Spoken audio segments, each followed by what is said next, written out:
Hi, this is Walter Stone, and this is the second part of Unit 6, Lesson 3, Special Cases of Factoring. And after finishing this lesson, you should be able to factor sums or differences of two cubes. And you may or may not have seen these in the past, but there's an interesting pattern here that's helpful when we're factoring. So, what if I take a plus b times a squared minus ab plus b squared? Well, I have to multiply this a squared minus ab plus b squared both by a and by b. So I'm going to distribute the a and the b to this trinomial. So when I do that, when I distribute the a, in this case, I get a cubed minus a squared b plus ab squared.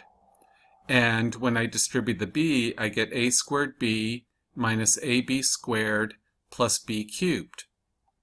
So one thing that comes up here is we get cubic terms, a cubed and b cubed. And what happens with the rest of the terms is that they subtract out. The minus a squared b and the plus a squared b, add those, get a 0. ab squared minus ab squared, add those, get a 0. So this simplifies down to a cubed plus b cubed, and this is called a sum of two cubes.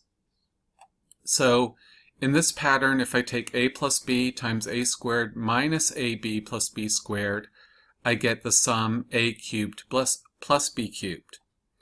Now, if I do that, in the second try here, if I take a minus b, and I multiply that by a squared plus ab plus b squared, I distribute the a and the b, and the minus b here actually.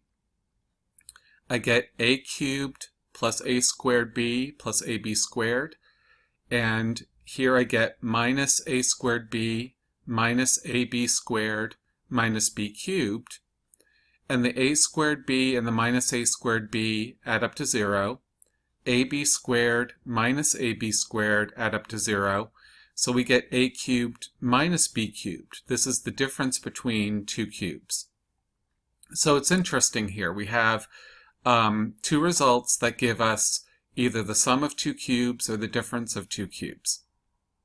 So we can go backwards and use the following patterns when we see a sum of two cubes or a difference between two cubes. So here we take the cube root of a to get, and the cube root of b to get the first factor. We square the first term, and then when we take the product of these two terms a and b, and we take the opposite of that product. So if I take a times positive b, I get positive ab, but I write minus ab. So I take the opposite of the product of these two terms. Then I add the square of the last term. And a cubed minus b cubed, we start off with the difference between the cube roots, a minus b, and then I square the first term. And then when I take the product of a times negative b, I get negative ab, but I take its opposite, and I have plus ab. So if I start off with a difference, I have plus ab as my middle term when I have a difference with two cubes. Then minus b squared is minus b times minus b, which is b squared. So these two factoring patterns result in either a sum or a difference of two cubes, and we just want to make sure that we use the correct pattern as we move forward. So suppose we want to factor x cubed minus 27, and x is being cubed and 27 is 3 cubed. So we have a difference between two cubes. So to follow the pattern for the difference between two cubes, we take the cube root of each term, and so the first term becomes x and the second term becomes 3. So to get the second factor, we square the first term inside the parentheses, that's x squared. We take the product of these, the first and the second term, we get negative 3x. But what we do is we change its sign to positive 3x when we write the second term, and then we square the last term to get 9. So we wrote down x minus 3 as the factor of the first term. We took the cube roots. We square the first term, x squared is x squared. We take the product of these two terms, negative 3x, and we take its opposite to write down plus 3x. Then we square negative 3 to get plus 9. And that becomes the second factor. And when we multiply these two together, we get the difference between these two cubes. Okay? And here, usually, more often than not, these will not factor. These second factors will not factor. Even though we have squares in the first and last terms, we don't get 2 times x times 3. We don't get 6x here. We get 3x. So chances are this second factor will not be factorable.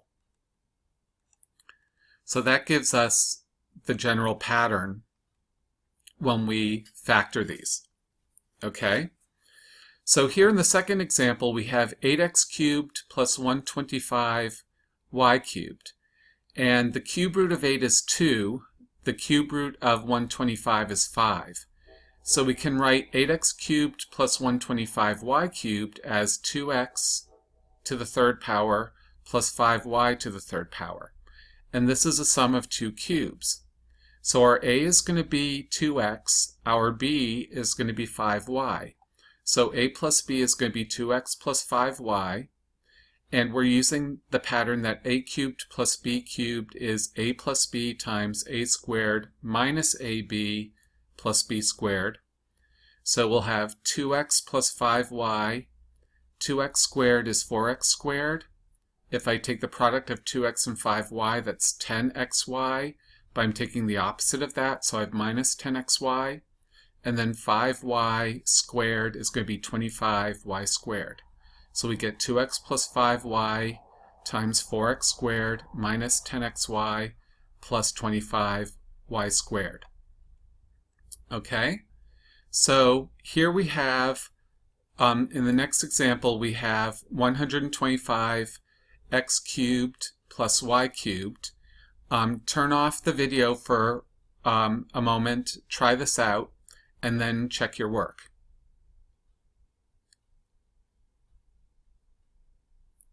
Okay, we're back, and I see that 125x cubed, that's 5x cubed, plus y cubed.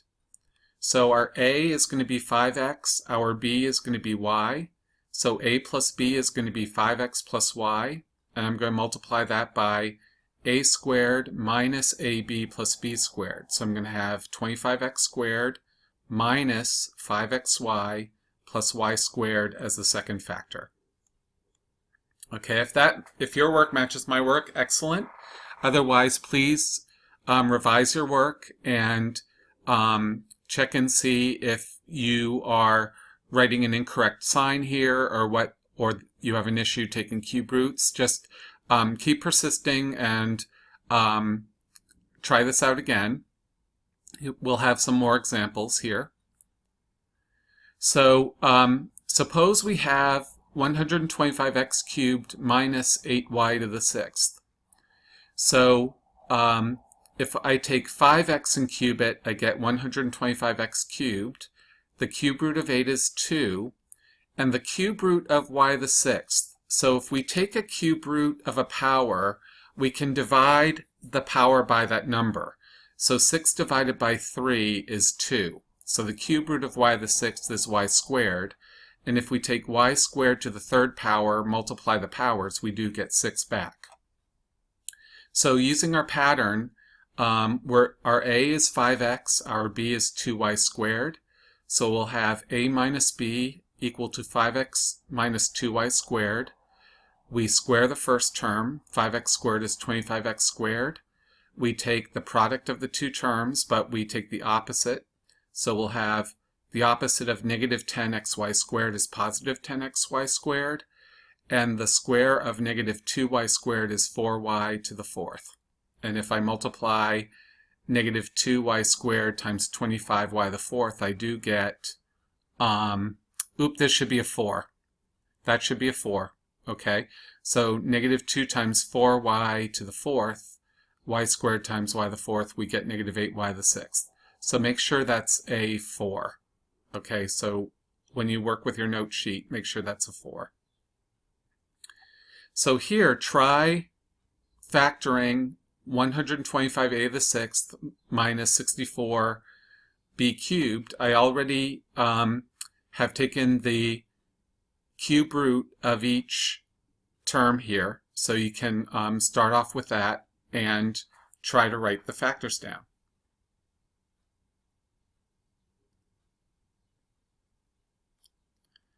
Okay, so here we have 5a squared as our a minus 4b as our b term. And when I square 5a squared, I get 25a to the 4th. When I take the product of 5a squared times negative 4b, that's negative 20a squared b, but I take the opposite of that, so I have plus 20a squared b. And then negative 4b quantity squared is going to be positive 16b squared.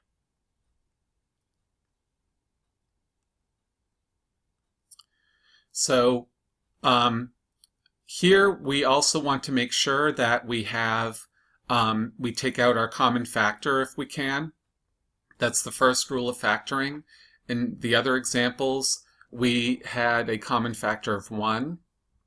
So here we have, with 54x cubed minus 16, we have a common factor of 2. So if I take 2 out, 2 times 27x cubed is 54x cubed. 2 times negative 8 is negative 16. So we have 2 times 27x cubed minus 8. And 27x cubed is 3x cubed. 8 is 2 cubed. So we have a difference between 2 cubes. So we should write a 2 out front here. There should be a 2. Gosh, Professor Stone.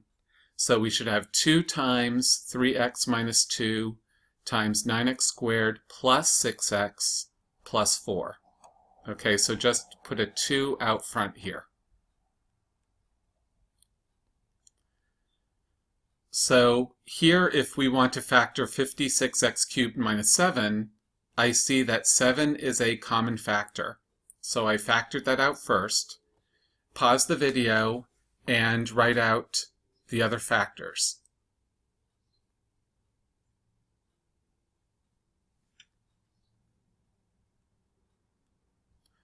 So here, 8x cubed is 2x cubed, and 1 is 1 cubed. So we have 7 times 2x minus 1, and 2x quantity squared is 4x squared. I get the opposite of negative 2x is positive 2x, and negative 1 squared is 1. So this factors out into 7, and I was able to keep the common factor outside, times 2x minus 1 times 4x squared plus 2x plus 1.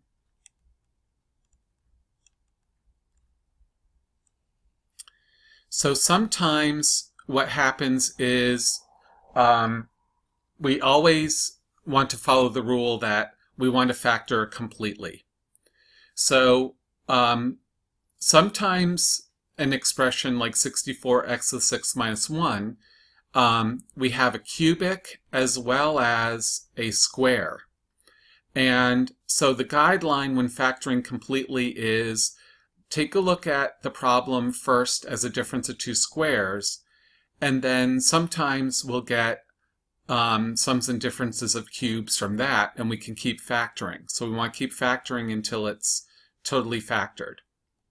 So 64x to the 6th minus 1, that can be written as 8x cubed squared minus 1 squared. So as a difference of two squares, this can be written as 8x cubed plus 1 times 8x cubed minus 1. Now, in this first factor, we have a sum of two cubes. So if we take the cube root of 8x cubed, that's 2x. The cube root of 1 is 1. And then we would multiply 2x plus 1 by 4x squared minus 2x plus 1.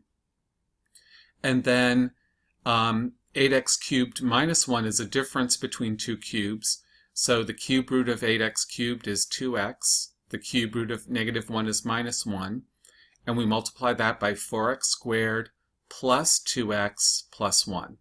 So here's these four factors give us the completely factored form. Okay, so try this one. We have x to the sixth minus 64 y to the sixth. Once again, treat it like a difference of two squares first, and then see if you can keep factoring. Pause the video and then come back when you're ready to look at the answer.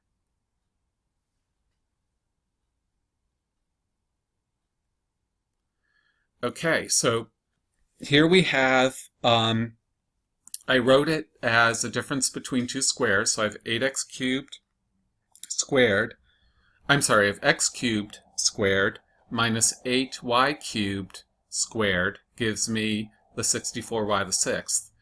So as a difference of two squares, that factors into x cubed plus 8y cubed times x cubed minus 8y cubed. And so we have a sum of two cubes multiplied by a difference of two cubes. So if I take the cube roots from the first factor, I have x plus 2y, and that's going to be multiplied by x squared minus 2xy plus 4y squared.